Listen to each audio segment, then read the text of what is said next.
Hello बच्चों, स्वागत है आपका मेरे YouTube चैनल पे।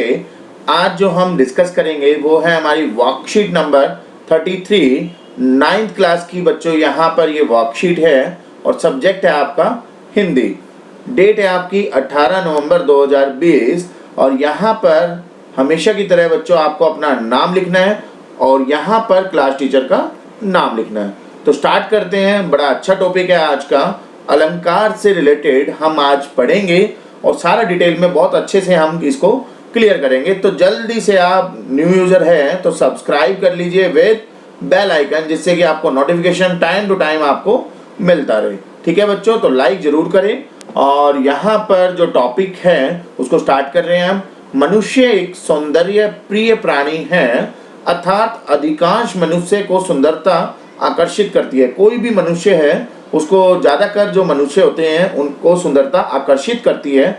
उसकी इस प्रवृत्ति ने अलंकारों को जन्म दिया है। तो इसी चीज को देखते हुए जो अलंकार है वो एक क्रिएशन है, वो एक जन्म दिया गया है।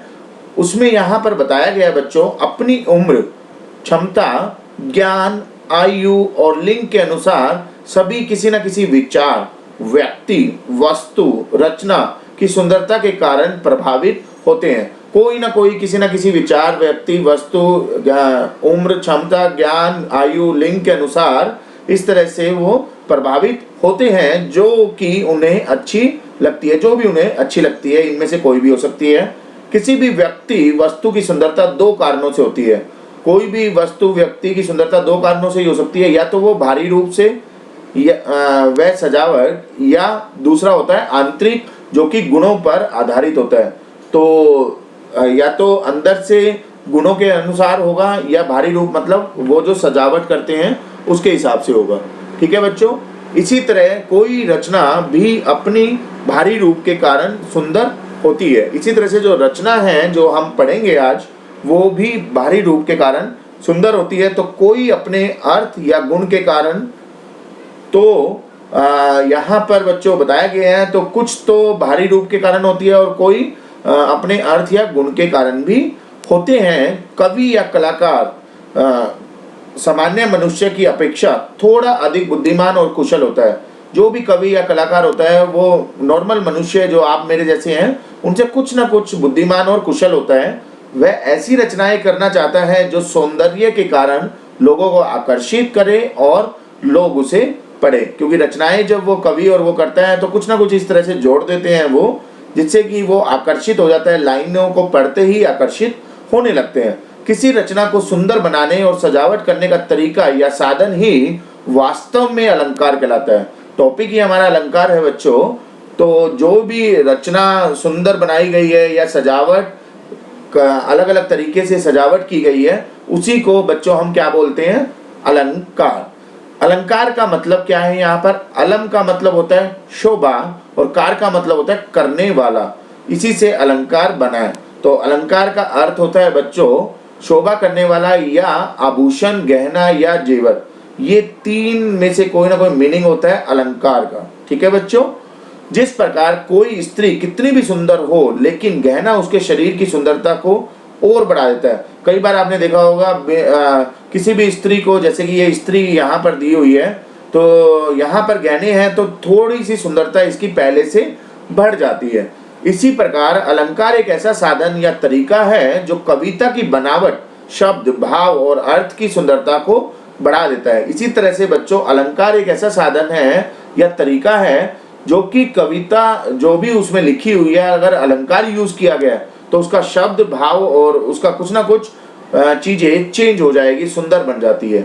जिस प्रकार सोने, चांदी आदि के आभूषणों से शरीर की शोभा बढ़ती है, उसी प्रकार अलंकारों से काव्य की शोभा बढ़ती है। ठीक है बच्चों, तो ये था थोड़ा सा डिटेल में बैकग्राउंड बताया गया था अलंकार क्यों हम यूज करेंगे कविता के अंदर। तो यहाँ थोड़ा सा बताया गया है, कवि रचना के लिए अलंकार को भामह, केशव आदि विद्वानों ने बहुत महत्वपूर्ण माना है। दो ये विद्वानों के नाम है, भामह और केशव। इन दोनों ने कविता रचना के अनुसार अलंकार को बहुत ही महत्वपूर्ण माना है। उनके अनुसार अलंकार कवि को सामान्य व्यक्ति से अलग करता है। इन्हीं के अनुसार जो होता है सामान्य व्यक्ति से बिल्कुल अलग हो जाता है अलंकार कवि। जो रचनाकार होगा वह जाने या अनजाने में अलंकारों का प्रयोग करेगा ही। जो भी रचना कर रहा होगा किसी भी कविता की, वो जाने या अनजाने में जरूर अलंकार का प्रयोग करेगा। इनका प्रयोग केवल कविता तक सीमित नहीं है, वरन इसको गद्य में भी देखा जा सकता है। ऐसा नहीं है कि ये सिर्फ और सिर्फ कविता में ही यूज होंगे, वो गद्य में भी यूज हो सकते हैं। ठीक है बच्चों। उसके बाद यहाँ पर अलंकार के भेद या प्रकार बताए, जैसे कि पहला है शब्दालंकार, दूसरा है अर्थालंकार और तीसरा है बच्चों यहाँ पर उभयालंकार। तो आज की वर्कशीट में हम शब्दालंकार को पढ़ेंगे, क्या होता है और उसके भेद को जानेंगे विद एग्जाम्पल। ठीक है बच्चों। इसमें शब्दों के प्रयोग के कारण कोई चमत्कार सौंदर्य उत्पन्न होता है, वो शब्दालंकार के बारे में थोड़ा सा बताया गया है बच्चों। यह दो शब्द से मिलकर बना है, शब्द प्लस अलंकार। इसमें कविता की सुंदरता शब्द पर आधारित होती है, अर्थात शब्द के बदल देने पर अलंकार सौंदर्य चमत्कार नष्ट हो जाता है। तो यहाँ पर बच्चों ये बताया गया है कि जो भी शब्द वहां पर यूज किया गया, अगर आप शब्द को चेंज कर दोगे तो उसका जो मीनिंग है या उसका जो चमत्कार है या उसकी सौंदर्यता है वो बिल्कुल बदल जाती है। जैसे कि यहाँ पर एग्जाम्पल दिया, किसी काव्य पंक्ति में पानी शब्द है तो उसके स्थान पर अगर आप जल लगा दो, पानी की जगह आप अगर आप जल लिख देते हो तो उसका सौंदर्य नष्ट हो जाए, तो यह शब्दालंकार की पहचान है। आपने शब्द चेंज कर दिया, तो ये होता है बच्चों शब्दालंकार। शब्द के दो रूप है, ध्वनि और दूसरा है अर्थ। ध्वनि का मतलब जो सुनाई पड़ता है और अर्थ का मतलब जो समझ में आता है। ठीक है बच्चों। ध्वनि के आधार पर शब्दालंकार बनता है। इस अलंकार में वान या शब्दों की लयात्मकता या संगीतमात्मकता होती है, अर्थ का चमत्कार नहीं। शब्दालंकार का आधार होता है वान, शब्द और वाक्य। ठीक है बच्चों। तो ये सब कुछ हमने पढ़ा यहाँ पर शब्दालंकार। अब पढ़ते हैं शब्दालंकार के भेद, जो कि आज की वर्कशीट का काम है हमारा। ये था हमारा बेस कि अलंकार क्या होते हैं, अलंकार के भेद कौन से होते हैं। तो पहला अलंकार हमने देखा जो भेद था शब्दालंकार। अब उसके भेद देख रहे हैं। पहला है अनुप्रास। अनुप्रास शब्द का मतलब होता है अनु तथा प्रास, शब्दों के योग से जो बना है उसको बोलते हैं अनुप्रास। अनु का मतलब होता है बच्चों बाद में, और प्रास का अर्थ होता है निकट रखना। अर्थात अगर मैं कहूं किसी वर्ण को बार बार एक के बाद एक रखना, उसको ही बोलते हैं बच्चों अनुप्रास। अब एग्जाम्पल से हम समझेंगे, जो उदाहरण दिया हुआ है, जहाँ स्वर की समानता के बिना भी वर्णों की बार बार आवृत्ति या दोहराव होती है, वहां अनुप्रास अलंकार होता है। ठीक है बच्चों। इसमें एक ही वर्ण का बार बार प्रयोग किया जाता है, जैसे कि मुदित महीपति मंदिर आए। तो यहाँ पर मैं आया हुआ है, इस वर्ण, इस लाइन के अंदर मैं वर्ण आया हुआ है काफी बार। और नीचे वाले में देखो सेवक सचिव सुमंत्र बुलाए, सह कई बार आया हुआ है। तो यहाँ पर लिखा भी हुआ है बच्चों कि यहाँ पर नीचे वाले में सह वर्ण आया हुआ है और ऊपर वाले में मैं वर्ण आया हुआ है। तो मैं वर्ण की आवृत्ति कई बार हुई है ऊपर वाले में, और दूसरे वाले पद में सह वर्ण की आवृत्ति हुई है। तो संगीतमयता आ गई है, इसलिए यहाँ पर अनुप्रास अलंकार है। ठीक है बच्चों। अनुप्रास का मतलब यही होता है कि जो एक वर्ण कई बार आए, ठीक है, कोई भी हो सकता है वो, तो वो होगा आपका अनुप्रास। ठीक है बच्चों। दूसरा है यमक। यमक का मतलब क्या होता है, जब किसी काव्य पंक्ति में एक ही शब्द का दो बार प्रयोग हो, एक ही शब्द को दो बार यूज करें और दोनों का अलग अलग मीनिंग हो, अर्थ जो है वो अलग अलग है, तो वो होता है आपका यमक अलंकार। जैसे कि बच्चों यहाँ पर दिया हुआ है, कनक कनकते सौ गुने मादकता अधिकाय, वा खाए बोराए नर वा पाए बोराए। तो यहाँ पर देखो बच्चों, कनक और कनक दो बार दी हुई है, कनक और कनक दो बार दी हुई है, दोनों का मीनिंग अलग अलग है। पहले कनक का मतलब है दो बार यूज हुई है धतूरा, और दूसरे का मतलब है स्वर्ण। धतूरा का मतलब होता है गेहूं का बीज, जो गेहूं का बीज होता है बच्चों उसको धतूरा बोलते हैं। ठीक है। और दूसरा है आपका स्वर्ण मतलब सोना। ठीक है। तो यहाँ पर ये बताया गया है कि आपके पास सोना है और सोना भी ज़्यादा है, गेहूं का बीज भी ज़्यादा है। तो यहाँ पर बच्चों रिलेट किया गया है कि कनक कनक ते सौ गुनी मादकता अधिकाय। जो मनुष्य, मादकता का मतलब है मनुष्य, वो मनुष्य के पास अधिक हो जाता है और चीज़ें बढ़ती जाती है। तो उसमें क्या है कि वह खाए बोराए नर, अगर वो कनक को खाता है, बहुत ज़्यादा मात्रा में खा लेता है तो भी परेशान होता है। वह पाए बोराए, जब सोना काफ़ी सारा मिल जाता है तो भी परेशान होता है। तो ये चीज़ें यहाँ पर बताई गई है इस अलंकार में। तो यहाँ पर जो अलंकार होगा बच्चों वो कौन सा होगा? यमक अलंकार। ठीक है बच्चों। उसके बाद है तीसरा अलंकार श्लेष अलंकार। श्लेष का अर्थ होता है मिला हुआ या चिपका हुआ। इसका मतलब है बच्चों जहां काव्य में ऐसे शब्द का प्रयोग हो जिसका विभिन्न पर्सन के अनुसार एक से अधिक अर्थ निकलता हो, उसे श्लेष अलंकार कहते हैं। ठीक है बच्चों। तो यहाँ पर इस अलंकार में अनेक अर्थ वाले शब्दों का प्रयोग किया जाता है, जैसे कि रहीमन पानी राखिए, बिन पानी सब सून, पानी गए न उबरे, मोती मानुस चून। तो यहाँ पर देखिए पानी जो वर्ड है बच्चों वो आया हुआ है, मगर पानी का मीनिंग 3 बार यूज किया गया है। कैसे, अभी मैं बताता हूँ यहाँ पर। जैसे कि आप देखिए एक ही वर्ड कई बार यूज हुआ है, मतलब एक ही वर्ड लिखा एक बार है मगर इसका मीनिंग कई बार आ रहा है। जैसे कि पानी जो है उसके अनेकार्थ शब्द यूज किए गए हैं। कैसे, पानी का मतलब होता है कांति, सम्मान, जल। कांति मतलब जब हम मोती की चमक के लिए यूज करते हैं कांति, सम्मान किसी व्यक्ति के सम्मान के लिए यूज करते हैं, और जल मतलब आटा के पानी के लिए जो यूज होता है। तो यहाँ पर देखिए मोती वर्ड आया हुआ है। मोती मतलब कांति के लिए यूज किया गया है, मानुष मतलब मनुष्य के सम्मान के लिए यूज किया गया है, और चून मतलब चून होता है जिसको हम आटे को चून बोलते हैं। ठीक है। तो वो जल के लिए यूज किया गया है। तो यहाँ पर देख सकते हो पानी जो है वो 3 बार अलग अलग अर्थ यूज हो रहे हैं। तो इसको बोलते हैं बच्चों श्लेष। तो पानी चिपका हुआ है, मतलब पानी एक ही वर्ड लिखा हुआ है, मिला हुआ है या चिपका हुआ है, तो ये हो जाएगा बच्चों श्लेष अलंकार। ठीक है बच्चों। तो हमने देखा पूरे के पूरे वर्कशीट में 3 टाइप के हमने अलंकार देखे।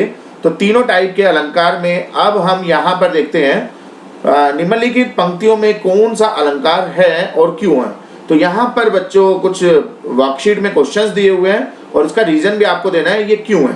पहला है जन, रंजन, मंजन, धनुज, मनुज, रूप, सुर, भूप। अब 3 अलंकार आपने पढ़े, तीनों में आप देखिए जन, रंजन, मंजन। तो जन जन जन 3 बार आया हुआ है, तो बार बार ये चीज दोहराया जा रहा है।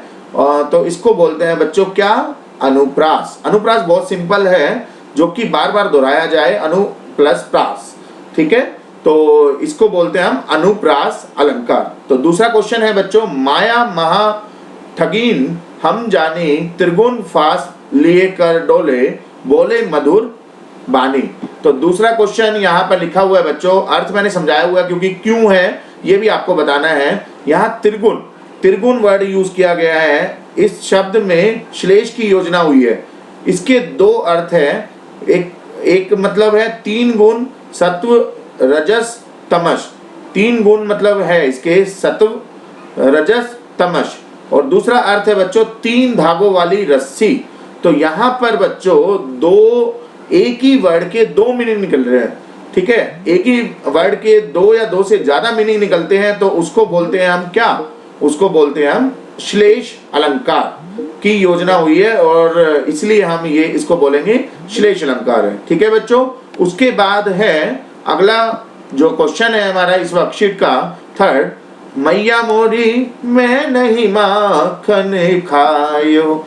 तो ये जो है आपको दिया हुआ है। तो मैया मैया मैं कई बार आया हुआ है, माखन में भी मैं आया हुआ है, तो कई बार दोहराया गया है मैं। तो ये कौन सा अलंकार हो जाएगा बच्चों? रीजन लिख लेना है यहाँ पर कि मैं कई बार आया हुआ है, तो ये अलंकार हो जाएगा आपका अनुप्रास। ठीक है बच्चों। अगला है काली घटा का घमंड घटा। चौथा क्वेश्चन है हमारा इस वर्कशीट का, काली घटा का घमंड घटा। तो इसके अंदर कौन सा अलंकार होगा? तो काली घटा, घटा 2 बार आया हुआ है। देखिए घटा 2 बार आया हुआ है, मगर दोनों घटा का मतलब अलग अलग है। पहले घटा का मतलब है यहाँ पर, पहली घटा का अर्थ है बादल और दूसरी घटा का अर्थ है कम होना। काली घटा मतलब बादल जो है वो काला हो गया है और उसका जो घमंड है वो कम हो गया है। तो ये मीनिंग होगा आपका। तो ये अलंकार हो जाएगा बच्चों क्या? यमक अलंकार। ठीक है। उसके बाद है अगला क्वेश्चन, 5वां क्वेश्चन, 3 बेर खाती थी वह 3 बेर खाती है। बेर 2 बार आया हुआ है। ठीक है, तो बेर बेर 2 बार आए हुए हैं, दोनों बार इसमें मीनिंग अलग अलग है। बेर और बेर 2 बार आए हुए हैं, दोनों का अलग अलग मीनिंग है, तो कौन सा होगा बच्चों? यमक अलंकार। अब यहाँ पर आपको लिख लेना यहाँ पर कि ये अलंकार कौन सा है? यमक। क्यों? क्योंकि 2 बार बेर आया हुआ है। पहले में क्या है कि वो 3 बेर खाती थी, पूरे दिन में 3 बेर खाती थी, 3 बार, और वे 3 बेर खाती है। 3 बेर खाती थी, उसमें 3 समय में वो 3 बेर खाती थी। यहाँ पर ये है कि 3 बेर ही खाती है, वो एक समय में भी खा सकती है, वो 2 समय में भी खा सकती है। तो यहाँ पर अलग अलग मीनिंग है दोनों में, तो ये अलंकार हो जाएगा बच्चों यमक अलंकार। ठीक है बच्चों, लास्ट क्वेश्चन है इस वर्कशीट का, वो क्या है आपका? रघुपति राघव राजा राम, ये आपको दिया हुआ है। तो इसमें आप देखिए रघुपति राघव राजा राम, रे कई बार आया हुआ है, तो बहुत ही सिंपल सा अलंकार बन जाता है हमारा अनुप्रास अलंकार। ठीक है बच्चों, तो होपफुली आपको वर्कशीट समझ में आई होगी। जल्दी से इसको लाइक करिए, न्यू यूजर है तो सब्सक्राइब करिए, और फाइनली ज्यादा से ज्यादा इसको शेयर करिए, जिससे कि सभी बच्चे इसको कंप्लीटली कर पाए, टाइमली खत्म कर पाए। मिलेंगे नेक्स्ट वर्कशीट में नेक्स्ट वीडियो के साथ। अभी के लिए थैंक यू।